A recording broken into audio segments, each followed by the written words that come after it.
सर्वसामान्यपणे असा एक समज आहे, की जर आपल्याला अट्रॅक्टिव्ह दिसायचं असेल, तर लुक्स खूप जास्त महत्त्वाचे आहेत. पण तुम्हीच विचार करा ना, जर लुक्सच सर्व काही असतं, तर मग ज्या सुंदर दिसणाऱ्या मुली आहेत, हिरोईन्स आहेत, त्यांना कधी रिलेशनशिप इश्यूज आलेच नसते, नाही का?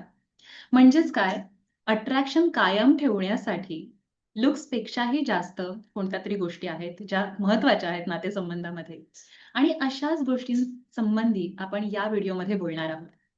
नमस्कार, मी doctor Maithili Sawant, feminine energy आणि लव्ह कोच आहे. मी स्त्रियांना स्वतःच्या स्त्री ऊर्जेवर काम करून स्वतःचं बेस्ट व्हर्जन कसं बनायचं आणि आयुष्यात अधिकाधिक प्रेम आकर्षित कसं करायचं, यासंबंधी मार्गदर्शन करते. या व्हिडिओमध्ये तुमचं खूप खूप स्वागत आहे.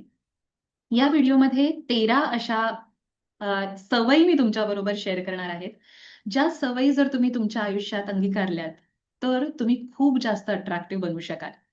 चला तर मग सुरुवात करूया. सगळ्यात पहिली सवय ती म्हणजे संभाषणामध्ये समोरच्या व्यक्तीचं शांतपणे ऐकणं. लिसनिंग हे एक मोठं आर्ट आहे आणि जर मी त्याबद्दल बोलायला गेले तर 20 एक व्हिडिओ तरी मला बनवायला लागतील. तर ही जी कला आहे ना ऐकण्याची, ती आपल्याला स्वतःमध्ये कल्टिव्हेट करायला लागेल. ती सवय स्वतःमध्ये अंगीकारायला लागेल आणि त्यामुळे होतं काय, तर संभाषणामध्ये समोरच्या व्यक्तीला अशी हर्ड अँड सीन अशी फीलिंग येते आणि त्यामुळे त्या व्यक्तीला आपण जास्त अट्रॅक्टिव्ह वाटतो. त्यामुळे लिसनिंग स्किलवर तुम्ही नक्कीच काम करा. ही सवय खूप जास्त पॉवरफुल आहे. तुम्हाला खूप जास्त अट्रॅक्टिव्ह बनवेल. त्याच्यानंतर नंबर 2 ते म्हणजे जेव्हा आपण समोरच्या व्यक्तीचं ऐकून घेत आहोत, त्यावेळेला पूर्णपणे फुल फोकस त्या व्यक्तीकडे देणं. ही सवय आपल्यालाही खूप आवडते ना, म्हणजे मलाही मी जर पर्सनली सांगायला गेले, तर मी फोनवर कुणाशी बोलते आहे आणि त्या व्यक्तीच्या फक्त आवाजावरनं मला कळतं, की ती व्यक्ती माझ्याशी बोलताना समजा काहीतरी कॉम्प्युटरवर काहीतरी करते आहे किंवा इतर दुसऱ्या व्यक्तीशी काहीतरी बोलते आहे किंवा इतर काहीतरी काम करते ना, तर मला खूप अपसेट व्हायला होतं. I feel that is disrespect. त्याच्यामुळे बोलताना पूर्ण अटेन्शन देऊन ऐकणारी माणसं मला खूप आवडतात आणि त्याच्यामुळे मलाही मी सुद्धा स्वतःच्या संभाषणामध्ये जेव्हा एखादी व्यक्ती समोरची बोलते आहे, त्यावेळेला कंप्लीटली माझा मोबाईल फोन बाजूला ठेवते. कुठलंही काहीही न काम करता मी त्या व्यक्तीशी बोलते आणि मला असं वाटतं it is the highest form of kindness. So ही सवय जेव्हा आपण स्वतःला लावतो ना, त्यावेळेला आपण जास्त अट्रॅक्टिव्ह बनतो. या दॅट इज नंबर 2 हॅबिट. त्याच्यानंतर नंबर 3 हॅबिट ती म्हणजे स्वतःच्या छंदांना आणि पॅशन्सना तुम्ही जेव्हा जोपासता आहात. म्हणजे तुमचे छंद असे नाहीयेत, की वर्क रिलेटेड आहेत, की म्हणजे अ, ठीक आहे माझ्या कामाची गरज आहे म्हणून मी आता काहीतरी नवीन एआय शिकतो हा माझा छंद आहे. नाही, I am not talking about that. तर तुमचे छंद म्हणजे ज्याचा तुमच्या कामाशी काहीच संबंध नाहीये. मे बी तुम्ही एक बँकिंग प्रोफेशनल आहात आणि तुम्ही गाणं शिकता आहात तुमच्या आनंदासाठी किंवा तुम्ही एखाद्या जॉबमध्ये आहात आणि तुम्हाला लाँग डिस्टन्स बायकिंग हा तुमचा छंद आहे आणि त्याकरता तुम्ही खूप पॅशनेट आहात. सो जेव्हा असे तुम्ही छंदांबद्दल खूप जास्त पॅशनेट असता, त्याची आवड जोपासत असता, लोकांना तुम्ही खूप जास्त इंटरेस्टिंग पर्सनॅलिटी वाटता आणि त्याच्यामुळे that makes you more attractive. Okay. So तुमच्या छंदांना तुम्ही प्राधान्य द्या. हे खूप जास्त महत्वाचं आहे. त्याच्यानंतर चौथी गोष्ट ती म्हणजे slowing down and not rushing. खूप जास्त घाईघाईत चालणं, घाईघाईत बोलणं, घाईघाईत जेवणं, असं जेव्हा आपण फास्ट सगळं करत असतो ना, त्यामुळे एक इम्पेशन्सची एनर्जी समोरच्या व्यक्तीला पण फील व्हायला लागते, आपल्या त्या घाईमुळे. त्यामुळे जेव्हा आपण एकदम ॲट ईज असतो, रिलॅक्स असतो, शांतपणे बोलतो, शांतपणे चालतो, दॅट इज एलिगन्स आणि दॅट इज समथिंग खूप जास्त पॉवरफुल अशी ती क्वालिटी वाटते आणि त्याच्यामुळे आपल्या सानिध्यात आल्यावर समोरच्या व्यक्तीलाही ऑटोमॅटिकली रिलॅक्स आणि शांत वाटायला लागतं. आपल्या ब्रेनमध्ये ना मिरर न्यूरॉन्स नावाचा प्रकार असतो. सो त्यामुळे लोकं आपल्याला मिरर करायला लागतात. आपली एनर्जी सेन्स करतात आणि त्याला एनर्जीला मॅचिंग वागायला लागतात. त्याच्यामुळे जेव्हा तुम्ही स्लो डाउन होता, रिलॅक्स, ॲट ईज असता, it is very attractive. So that's very important. He quality तुम्ही नक्की ही सवय तुम्ही नक्की तुमच्या मध्ये अंगीकारायला लागा. येस. त्याच्यानंतर पुढची क्वालिटी आहे ती म्हणजे कुणाच्याही व्हॅलिडेशनची म्हणजे कोणीतरी तुमचं म्हणणं प्रमाणित करण्याची वाट न पाहता तुम्ही स्वतःचा निर्णय स्वतः घेता. तो तुमचा व्यक्तिगत निर्णय असतो. मे बी तुम्हाला तुमच्या केसांना काहीतरी कलर करायचा आहे. जो तुम्हाला खूप वर्षापासून करण्याची आवड होती. तुम्हाला असं वाटत होतं, की मला माझे कलर करायचेत केस आणि ते तुम्ही केलं. कोणाच्याही व्हॅलिडेशनची वाट न बघता. So that's powerful. किंवा तुम्हाला एखादा ड्रेस नवीन घालून बघायचा आहे किंवा अशा पद्धतीचं ड्रेसिंग करून बघायचं आहे. रोज तेच बोरिंग साड्या घालून तुम्ही बोर झालेला आहात आणि तुम्हाला एक दिवस काहीतरी असं मस्त वन पीस घालायचा आहे आणि तुम्ही तो घालून बघितला. That's attractive. ओके. तुम्ही कुणालाही न विचारता स्वतःला आवडतं म्हणून एखादा निर्णय घेतलात आणि तो इम्प्लिमेंट केलात, that makes you attractive person. So ही सवय जर तुम्हाला असेल, you will become more attractive. या त्याच्यानंतर पुढची गोष्ट ती म्हणजे आयुष्याबद्दल ओव्हरऑल एक्साइटेड असणं. म्हणजे तुम्हाला एखादी गोष्ट नवीन ट्राय करायची आहे, यू आर एक्साइटेड. नवीन काहीतरी शिकायचं यू आर एक्साइटेड. हॉटेलमध्ये जायचं यू आर सो एक्साइटेड किंवा नवीन ड्रेस घालून बघायचा आहे तुम्हाला, शॉपिंगला जायचं you are excited. So overall असं आनंदी आणि एक्साइटेड राहणारे जे व्यक्ती असतात ना, त्यांच्या अराउंड आपल्याला पण खूप छान वाटायला लागतं. मलाही अशा व्यक्ती खूप आवडतात, ज्या आयुष्याबद्दल ओव्हरऑल आनंदी असतात आणि त्या व्यक्ती कधी कुणाची निंदा नालस्ती करण्यात किंवा काहीतरी गॉसिप करण्यात, ही अशी, ती तशी, हे बरोबर नाही, ते बरोबर नाही, असं काही करत नाहीत. त्यामुळे त्यांच्या सानिध्यात आपल्यालाही पॉझिटिव्ह वाटायला लागतं. सो इथे मी एक उदाहरण देते, की माझ्या ओळखीची एक मैत्रीण आहे. ती स्वतः खूप सुंदर जेवण बनवते. ती छान जेवण बनवून दुसऱ्यांना जेवायला घालणं पण तिला खूप आवडतं. पण काय तिच्याबरोबर कधी आपण हॉटेलमध्ये गेलो ना, की तिचं एकच असतं, की हे बरोबर नाहीये, हे बरोबर नाहीये. मी असते तर असं बनवलं असतं. ह्या भाजीत मीठ कमी वाटतंय, तिखट जास्त आहे, असं. सो एकदम क्रिटिकल रिमार्क्स ती देत असते. त्याच्यामुळे ती एन्जॉयच करू शकत नाही ते. सो मी तिला कधी-कधी सांगते, "ओके, तू कोकणी फूडमध्ये स्पेशल आहेस, पण हा आपण जो पदार्थ खातोय हा जापनीज पदार्थ आहे. सो इथे तू केलंस तर छान झाला असता असं काही म्हणजे देअर इस नो कंपॅरिझन." पण स्टिल ती कधी ह्या पद्धतीने निंदा करत असते. सो जी व्यक्ती सतत अशी क्रिटिसाइज करत असते ना प्रत्येक गोष्टीला, त्या व्यक्तीबरोबर आपल्यालाही थोडंसं असं निगेटिव्ह वाटायला लागतं. त्याच्यामुळे ज्यावेळेला आपण ओव्हरऑल अप्रिशिएट करणारी व्यक्ती असतो, आनंदी असतो ओव्हरऑल आनंदात, आयुष्याबद्दल आनंदी असतो, तेव्हा आपण ती एनर्जी रेडिएट करतो आणि त्या एनर्जीला लोकं रिस्पॉन्ड करतात आणि लोकांना आपण खूप जास्त अट्रॅक्टिव्ह वाटतो. येस. त्यानंतर पुढची सवय ती म्हणजे कुठलेही मतभेद झाले, तरीही त्या मतभेदामध्ये सुद्धा तुम्ही ते कन्व्हर्सेशन ग्रेसफुली हँडल करता आहात. म्हणजे अ, 2 नात्यांमध्ये कुठच्याही एखाद्या व्यक्तीबरोबर आपलं नातं आहे, तर त्याच्यामध्ये डिसएग्रीमेंट्स होणारच आहेत, मतभेद होणारच आहेत. पण त्या मतभेदांमध्ये तुम्ही शांत राहता आहात. तुम्ही काहीतरी ड्रामा क्रिएट करत नाहीयेत. दुसऱ्या व्यक्तीला नेम कॉलिंग करत नाहीये. तर तुम्ही शांतपणे तुमचं म्हणणं मांडता आहात आणि you are like, "okay, this is working for you. This is working for me. Let's just agree to disagree." अशा पद्धतीने तुम्ही ते संभाषण हँडल करता आहात, ती डिसएग्रीमेंट हँडल करता आहात. तर that is very elegant. So अशा पद्धतीने जर तुम्ही मतभेद हँडल करायला शिकलात, तर खूप जास्त तुम्ही लोकांना अट्रॅक्टिव्ह वाटता आणि त्याकरता ऑफकोर्स इमोशनल इंटेलिजन्स शिकण्याची गरज आहे. स्वतःवरती काम करण्याची गरज आहे.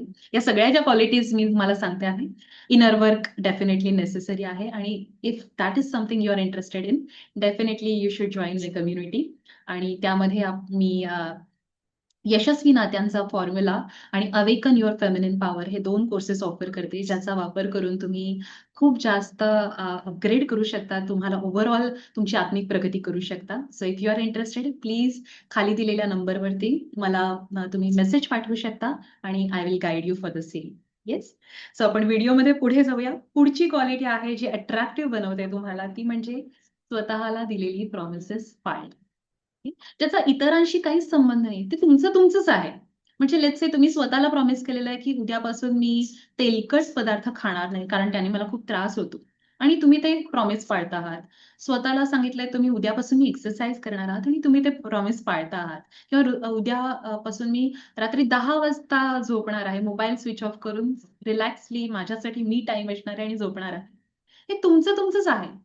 पण त्यामुळे तुम्ही लोकांना खूप अट्रॅक्टिव्ह वाटता. मी माझ्या आयुष्यात अनुभवलेलं आहे, की मी वेळ पाळणं हे ठरवलेलं आहे. माझ्यासाठी ठरवलेलं आहे, की मला अशी व्यक्ती बनायची जी सदैव वेळ पाळते आणि जर मला उशीर होणार असेल एखाद्या ठिकाणी, तर मी त्या व्यक्तीला समोरून फोन करून सांगते, की "मला बाबा उशीर होणार आहे, असं-असं आहे." हे मला वेळ पडलं खूप आवडतं. पण त्यामुळे ना लोकही माझ्या वेळेचा आदर करायला लागतात आणि लोकांना ते खूप आवडतं, की ती स्वतःच्या वेळेला इतकं महत्त्व देते, माझ्या वेळेला इतकं रिस्पेक्ट करते. शी इज अ एलिगंट पर्सन आणि that is what makes me attractive for people.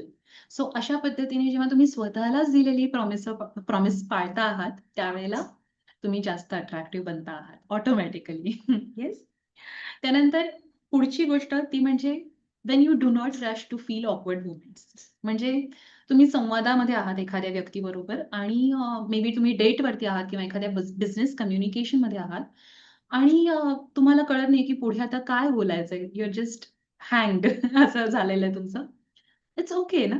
आणि त्यामुळे तुम्ही तो सायलन्स फिल करायला काहीतरी बोलायचं म्हणून बोलताय, असं पण तुम्ही करत नाहीये. That is very attractive. किंवा माझ्याबद्दल बोलायचं म्हणजे ना, आता मी हा व्हिडिओ बनवते ना, कधी-कधी मला पुढचा पॉइंट आठवत नाही, की काय आहे बाबा?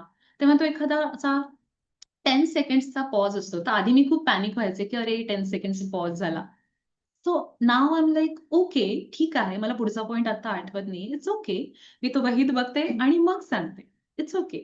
सो त्या ऑकवर्ड मोमेंटमुळे तुम्ही खूप जास्त ऑकवर्ड होत नाही आहात. तर that is also attractive. You are being natural असं. सो तुम्ही काही एआय नाहीये ना, की सरळ सलग एकदम बोलण्यासारखं. सो इट्स ओके असं मी स्वतःला सांगते त्यावेळेला आणि that makes me feel good inside आणि त्याच्यामुळे समोरच्या व्यक्तीला पण ऑटोमॅटिकली ते रिलॅक्स वाटायला लागतं, नॅचरल वाटायला लागतं. सो अशा पद्धतीने ज्या ऑकवर्ड मोमेंट्स असतात, ज्या त्यावेळेला तुम्ही पण रिलॅक्स असता आणि तो सायलन्स फिल करण्याची घाई करत नाही. That makes you attractive. Yes? Yes. त्याच्यानंतर नेक्स्ट गोष्ट खूप जास्त इम्पोर्टंट आहे नात्यांमध्ये, ती म्हणजे लोकांच्या छोट्या-छोट्या गोष्टी तुम्ही लक्षात ठेवता आणि त्याबद्दल त्यांची विचारपूस करता. म्हणजे लेट्स से तुम्हाला तुमच्या एम्प्लॉयीने सांगितलं होतं, की तिच्या मुलाचं काहीतरी एक्झाम होती मागच्या आठवड्यात म्हणून तिने सुट्टी घेतली होती. आणि मग तुम्ही ती परत आल्यावर तिला विचारता, की "तुझ्या मुलाची एक्झाम छान झाली ना?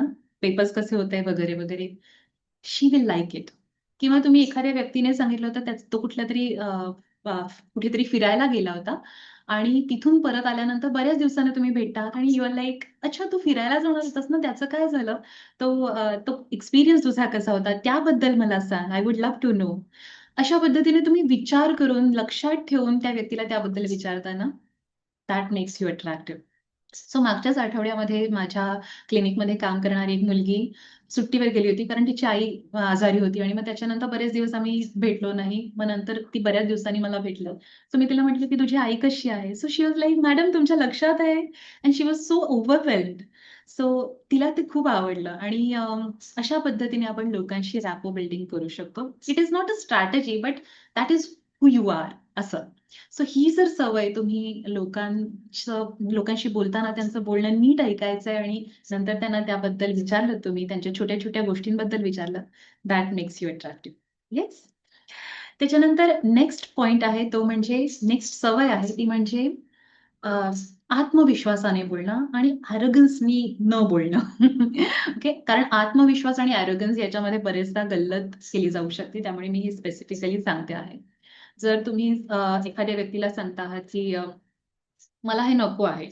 सो त्याचा टोन जर ॲरोगन्स असेल, तर समोरची व्यक्ती दुखावली जाऊ शकते. सो लेट्स से तुम्हाला एखादी व्यक्ती खूप आग्रह करून काहीतरी जेवायला, खायला सांगते आहे आणि यू लाइक, "मला नकोय प्लीज." सो दॅट इज थोडं निगेटिव्हिटी वाटते त्याच्यामध्ये. त्याऐवजी तुम्ही सांगितलंत, "नो, थँक यू. मला कळतंय की तुम्ही खावंसं तुम्हाला वाटतंय, पण माझं पोट फुल झालेलं आहे. So thank you. मी एवढं नाही खाऊ शकणार. Thanks for offering." अशा पद्धतीने. So that is confidence. So confidence is always silent and not loud. हे नेहमी लक्षात ठेवा आणि ज्यावेळेला तुम्ही अशा कॉन्फिडन्सनी, सर्टन्टीने बोलता ना, त्यावेळेला लोकांना तुम्ही खूप अट्रॅक्टिव्ह वाटता आणि ते तुम्हाला परत खूप जास्त आग्रह पण करायला येत नाही. कारण तुम्ही एकदाच सांगितलेलं आहे ना, "नो थँक्स. मी घेतलंय. आता मला नको आहे. I hope you understand." अशा पद्धतीने. So that is very powerful आणि दॅट मेक्स यू अट्रॅक्टिव्ह. या.